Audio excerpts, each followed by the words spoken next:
Hello everyone, कैसे हैं आप लोग। आज हम पढ़ने वाले हैं मध्यकालीन इतिहास। मध्यकालीन इतिहास, इसकी हमने सारी सीरीज पूरी करनी थी। दिल्ली सल्तनत तक हम लोग पहले पढ़ चुके थे कंप्लीट। दिल्ली सल्तनत, तो हम इस पे क्वेश्चंस देख रहे हैं। क्वेश्चंस अगर आपने अभी तक हमारी सीरीज नहीं देखी है तो आपके लिए डिस्क्रिप्शन में दे देंगे, आप वहां से देख सकते हैं। तो पहला क्वेश्चन स्टार्ट करते हैं। गुलाम वंश की स्थापना किसने की थी? गुलाम वंश की स्थापना किसने गुलाम वंश की स्थापना किसने की थी? तो गुलाम वंश की स्थापना कुतुबुद्दीन ऐबक ने की थी। इसका वास्तविक संस्थापक इल्तुतमिश है, लेकिन गुलाम वंश की स्थापना जो है वो कुतुबुद्दीन ऐबक ने की थी। ऑप्शन नंबर सी इसका सही हो जाएगा। इसका ऑप्शन कौन सा सही हुआ? Option number C, Qutubuddin Aibak.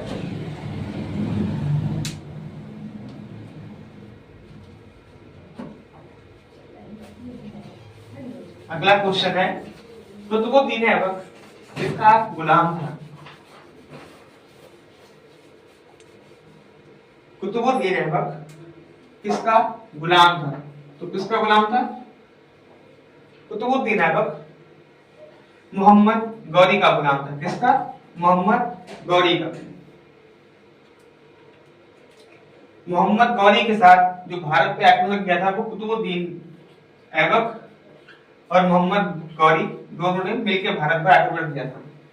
तो पहला आक्रमण क्या है मोहम्मद गौरी का? तराइन का प्रथम युद्ध 1191, और दूसरा युद्ध हुआ था 1192।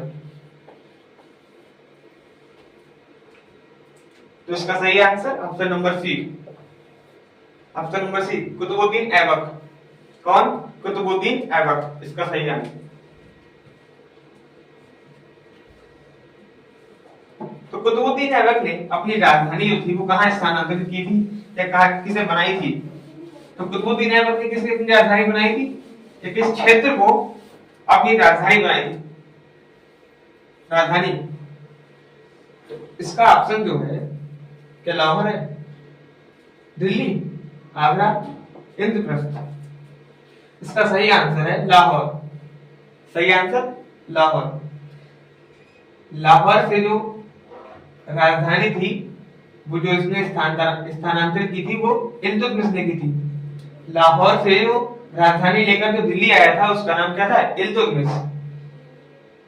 लेकिन यहाँ पर पूछा गया कि कुतुबुद्दीन ऐबक ने अपनी राजधानी किस क्षेत्र को बनाई थी? तो क्या होगा? लाहौर होगा। क्या होगा? लाहौर। इसका सही option option number A, Lahore.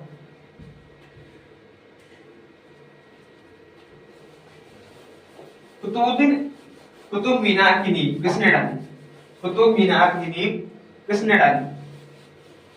तो कुतुब मीनार की जो नींव थी वो कुतुबुद्दीन ऐबक ने डाली। किसने डाली? कुतुबुद्दीन ऐबक ने। लेकिन इसको पूर्ण किसने कराया? तो इल्तुतमिश। किसने? इल्तुतमिश, जो दिल्ली सल्तनत का या गुलाम वंश का वास्तविक संस्थापक, वास्तविक संस्थापक, वास्तविक संस्थापक। लेकिन इसकी नींव किसने डाली थी? तो कुतुबुद्दीन ऐबक ने। किसके नाम पर डाली थी? कुतुबुद्दीन बख्तियार काकी के नाम पर। कुतुबुद्दीन बख्तियार काकी के नाम पर कुतुब मीनार की नींव डाली थी। किसने डाली थी? तो कुतुबुद्दीन ऐबक ने। ऑप्शन नंबर सी इसका राइट आंसर। अगला क्वेश्चन, कुतुब मीनार के निर्माण को पूरा किसने करवाया था? तो कुतुब मीनार का निर्माण किसने पूरा करवाया था? तो कुतुब मीनार का निर्माण पूरा किसने करवाया था? Iltutmish. Option number A, Iltutmish. Ghiyasuddin Balban, गलत। कुतुबुद्दीन ऐबक, गलत। इसने तो नींव डाली थी। नसीरुद्दीन महमूद, गलत। ऑप्शन नंबर ए ठीक है, Iltutmish. Option number A, Iltutmish.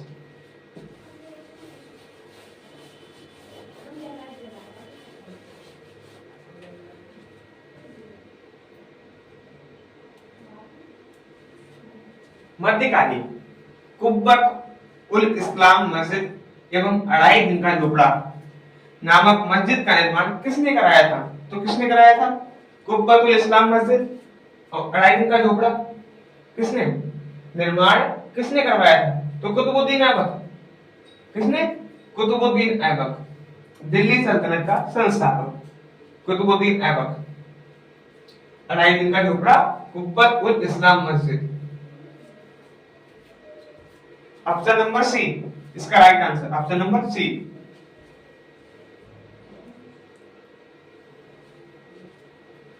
अब क्वेश्चन ये आता है कि कुब्बतुल इस्लाम मस्जिद है कहां? कुब्बतुल इस्लाम मस्जिद कहां है?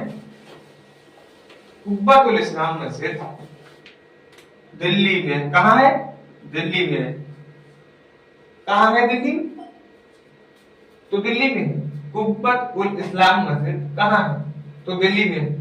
पूछा जाए कि अढ़ाई दिन का झोपड़ा कहां है? तो वो अजमेर में। कहां है? अजमेर में। बनवाया किसने है? तो कुतुबुद्दीन ऐबक ने। कुतुबुद्दीन ऐबक।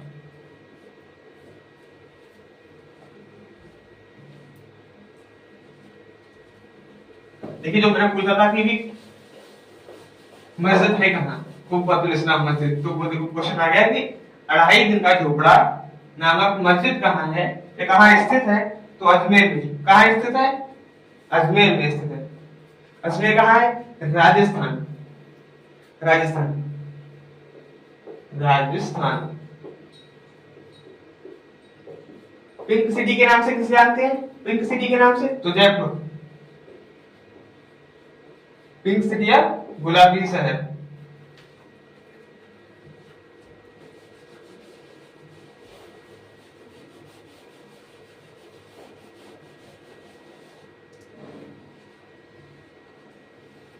अगला क्वेश्चन, कुतुबुद्दीन ऐबक को क्या कहा जाता था? ये मैंने अपनी पहली क्लास में बताया था कि कुतुबुद्दीन ऐबक को कहा क्या जाता था। कुतुबुद्दीन ऐबक को लाख बख्श कहा जाता था। लाख बख्श, पीर बख्श, मुझे क्या नहीं, कातिल के भी जाने नहीं, लाख बख्श कहा जाता था। किसे लाख बख्श की उपाधि दी जाती थी? कुतुबुद्दीन ऐबक को। कुतुबुद्दीन ऐबक को किसने दी थी ये उपाधि? तो ये उपाधि जो थी इसे जनता द्वारा दी गई थी। किसके द्वारा? जनता द्वारा। लाखों का दान देने वाला, लाखों का दान देने वाला लाख बख्श कहलाता था। क्या कहलाता था? लाख बख्श।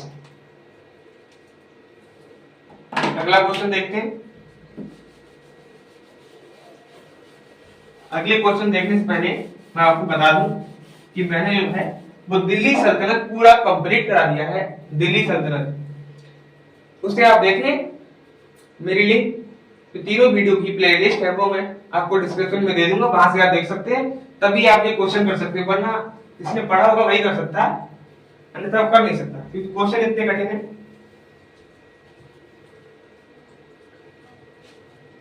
अब कुतुबुद्दीन ऐबक की मृत्यु कब हुई? तो कुतुबुद्दीन ऐबक की मृत्यु जो है 1210 ईस्वी में हुई थी। कब हुई थी? 1210 ईस्वी। कैसे हुई? चौगान खेलते समय घोड़े से गिरकर। तो घोड़े से गिरकर किसकी मृत्यु हुई?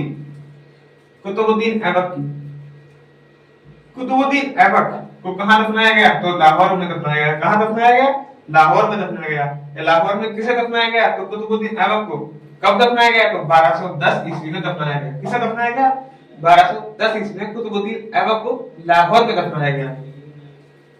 चौगान खेलते समय किस शासक की मृत्यु हुई थी या किस सुल्तान की मृत्यु हुई? तो कुतुबुद्दीन ऐबक।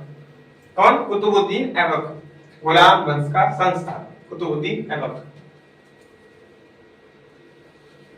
अगला क्वेश्चन, इल्तुतमिश कब दिल्ली की गद्दी पर बैठा?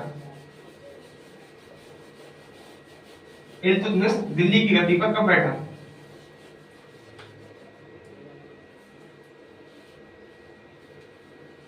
कुतुबुद्दीन ऐबक का उत्तराधिकारी। कुतुबुद्दीन ऐबक का, यहाँ पे गलत लिखा है, कुतुबुद्दीन ऐबक नहीं होना चाहिए, इल्तुतमिश होना चाहिए था। नहीं, सही लिखा है कुतुबुद्दीन ऐबक। कुतुबुद्दीन ऐबक का उत्तराधिकारी आराम शाह हुआ, जिसने सिर्फ 8 महीनों तक शासन किया। कितने महीने तक? 8 महीने तक शासन किया। आराम शाह की हत्या करके इल्तुतमिश 1211 में ईस्वी में 1211 ईस्वी में दिल्ली की गद्दी पर बैठा था। दिल्ली की गद्दी पर बैठने से पहले इल्तुतमिश कहाँ का सूबेदार था? तो या इक्तदार था? तो कहाँ? बदायूं। कहाँ? बदायूं का इक्तदार था। कौन था? इल्तुतमिश था।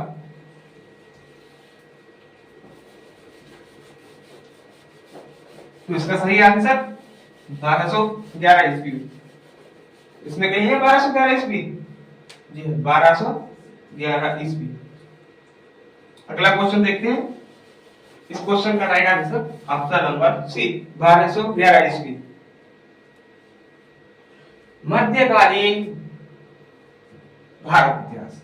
इल्तुतमिश लाहौर से राजधानी स्थानांतरित करके कहां लाया था? मैंने वीडियो के शुरुआत में बता दिया था कि कुतुबुद्दीन ऐबक ने जो अपनी राजधानी थी वो लाहौर ही रहनी थी, उसने लाहौर से शासन किया। लेकिन इल्तुतमिश एक शासक है, ये एक शासक है, वो एक गुलाम था। तो इस इल्तुतमिश ने लाहौर से दिल्ली राजधानी स्थानांतरित की। तो क्वेश्चन बन सकता है कि किस सुल्तान ने लाहौर से दिल्ली शासन जो शासन करता था, किसने लाहौर से दिल्ली राजधानी स्थानांतरित की? तो किसने की? इल्तुतमिश। किसने की? इल्तुतमिश ने। तो इसका सही आंसर हो जाएगा दिल्ली, ऑप्शन नंबर बी। किसने बनाया? दिल्ली।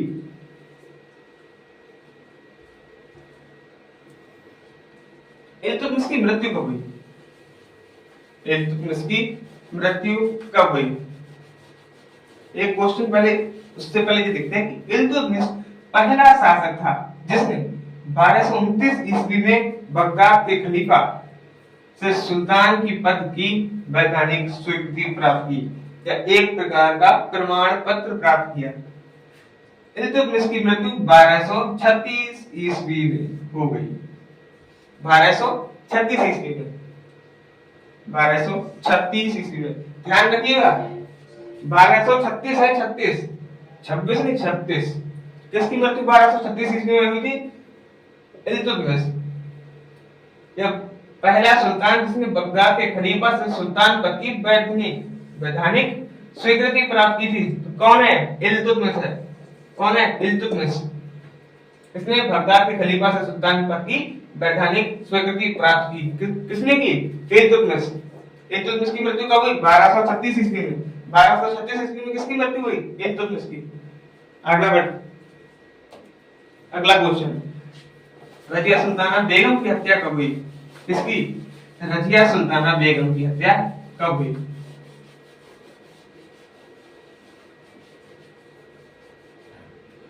तो रजिया सुल्तान बेगम की हत्या हुई थी, पहले देखते हैं कि हुई कहां थी हत्या, हुई कहां थी?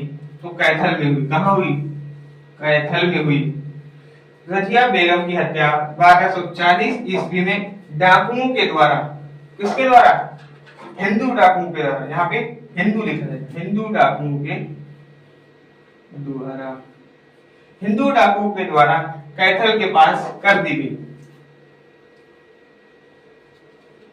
कौन सी ईस्वी में? 1240 ईस्वी में। तो 1240 ईस्वी में किसकी हत्या हुई थी डाकुओं के द्वारा?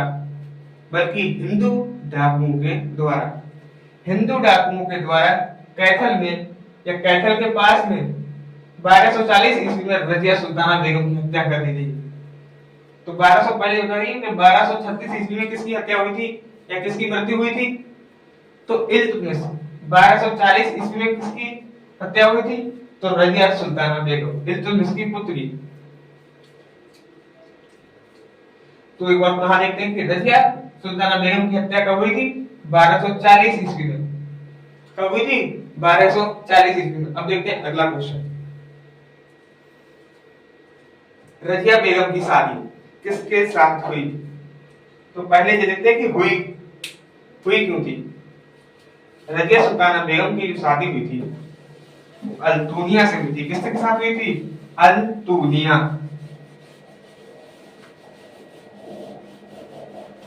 अल्तुनिया के साथ हुई थी। ऐसा हुआ था कि रजिया जो थी वो अपने क्षेत्र मतलब दिल्ली से बाहर जा रही थी। किस लिए? आक्रमण करने के लिए। किसके ऊपर? अल्तुनिया के ऊपर। किसके ऊपर? अल्तुनिया के ऊपर। लेकिन वहां से उसकी सेना जो थी वो पराजित हो गई थी।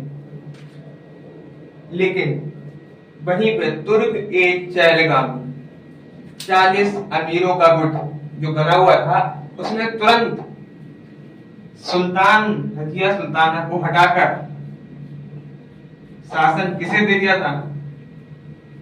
किसे बना दिया था? बहराम शाह। बहराम शाह किसे बना दिया था? बहराम शाह को। बहराम शाह को तुरंत उसने शासक बना दिया। इसलिए रजिया जो थी वहां पे कैद हो गई थी। किसके द्वारा? अल्तुनिया के द्वारा कैद में कर ली गई और इसने प्रेम विवाह का प्रसंग अल्तुनिया के सामने प्रस्तुत किया और दोनों ने शादी हो गई। इसके बाद अल्तुनिया और रजिया दोनों दिल्ली पर आक्रमण करने के लिए निकलते हैं और रास्ते में कैथल में 1240 ईस्वी में दोनों की मृत्यु हो जाती है। तो इसका सही आंसर अल्तुनिया।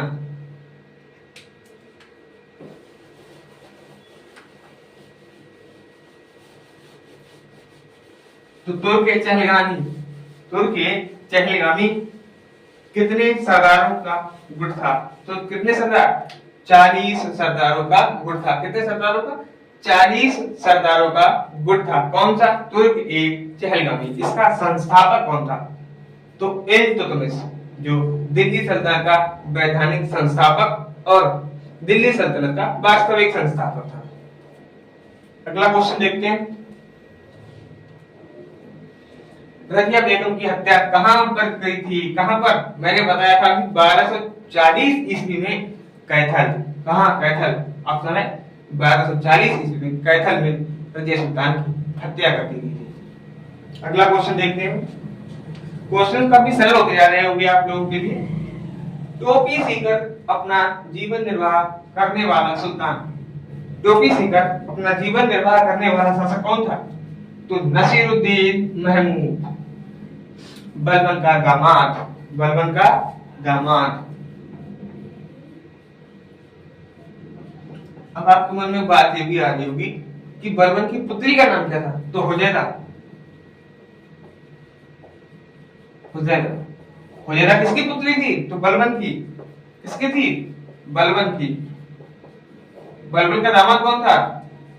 नासिरुद्दीन महमूद। नासिरुद्दीन महमूद। नासिरुद्दीन महमूद का ससुर कौन था? तो बलबन। बलबन की पुत्री कौन थी? हुजैरा। और नासिरुद्दीन महमूद की पत्नी का नाम हुजैरा था। अगला क्वेश्चन देखते हैं कि बलबन किसका गुलाम था? बलबन किसका गुलाम था? पहले ये देख लेते कि बलबन को खरीदा किसने था? किसने बलबन को खरीदा था? दिल्ली सल्तनत का जो वैधानिक संस्थापक था उसने। तो वैधानिक संस्थापक कौन है? बिना सोचे समझे इल्तुतमिश लगा दो। बिना सोचे समझे इल्तुतमिश कौन है? इल्तुतमिश। दिल्ली सल्तनत का वैधानिक संस्थापक इल्तुतमिश। बलबन किसका गुलाम था? इल्तुतमिश का गुलाम था। जी, बलबन इल्तुतमिश के समय पानी पिलाता था। क्या करता था? क्या करता था? पानी पिलाता था। पानी पिलाने का काम करता था बलबन इल्तुतमिश के कार्यकाल में। लेकिन इसकी शक्तियां इसे कहां से कहां ले आई? ये एक बार जो दिल्ली सल्तनत में इसका जो शासनकाल है वो 1266 ईस्वी से लेकर 1286 ईस्वी तक रहता है। 20 वर्षों का लंबा कार्यकाल इस बलबन का रहता है। इसका पूरा नाम बहाउद्दीन बलबन था। बलबन का वास्तविक नाम क्या था? मैंने आपको बताया था बलबन का वास्तविक नाम बहाउद्दीन बलबन। बिना सोचे समझे लगाया तो बहाउद्दीन बलबन, गलत है भाई। तो बलबन का वास्तविक नाम बहाउद्दीन बलबन। मैंने आपको अभी बताया था कि बलबन का वास्तविक नाम बहाउद्दीन बलबन। बलबन गुलाम किसका था? तो बलबन जो गुलाम था वो था इल्तुतमिश का। किसका था? इल्तुतमिश का गुलाम था। कौन था? बलबन था।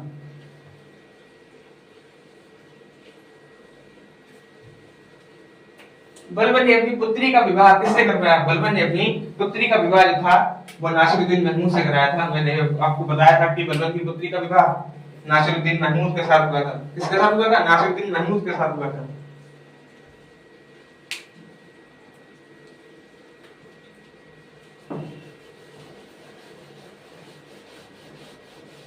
तो बलबन जब गयासुद्दीन बलबन के नाम से दिल्ली की गद्दी पर बैठा, कब बैठा? तो 1266 ईस्वी में बैठा। कौन बैठा? गयासुद्दीन बलबन या बहाउद्दीन बलबन, इसके दोनों नाम हो सकते हैं। ठीक है, आगे बढ़ते हैं, क्वेश्चन देखिए। अपने विरोधियों के प्रति बल से किस कठोर नीति को पालन किया? किसने? रक्त एवं लहू की नीति। किसने? रक्त एवं लहू की नीति किसकी है? तो बलबन की है। किसकी है? बलबन की। रक्त एवं लहू की नीति किसकी है? बलबन की है। अगला क्वेश्चन, नासिरुद्दीन महमूद ने बलबन को किस उपाधि प्रदान की? या कौन सी उपाधि प्रदान की? तो उलूग खां उपाधि है। उलूग खां की उपाधि किसने किससे प्राप्त की? ये किसने किससे प्राप्त की? तो उलूग खां की जो उपाधि है वो नासिरुद्दीन महमूद से बलबन ने प्राप्त की। किसने? बलबन ने प्राप्त की उलूग खां की उपाधि। किसने किससे प्राप्त की? जल्दी कमेंट की, कमेंट करता हूं। मैं अगला क्वेश्चन देखता हूं। अगला क्वेश्चन देखते हैं। बलबन ने फारसी रीति रिवाजों पर आधारित किस उत्सव की शुरुआत की थी? बलबन ने फारसी रीति रिवाजों के आधार पर। कभी सोचिए मत, नवरोज लगाइए। मैंने आपको इतना डीपली पढ़ा दिया है कि ये एग्जाम ऐसे ही निकल जाएंगे, बिल्कुल ऐसे ही। पीसीएस तक एग्जाम आपको हिस्ट्री में कहीं से कोई दिक्कत नहीं आएगी। हिस्ट्री में आपको कभी दिक्कत नहीं आएगी अगर आपने मेरी क्लास देखनी है। दिल्ली सल्तनत घुमा के रख दिया है।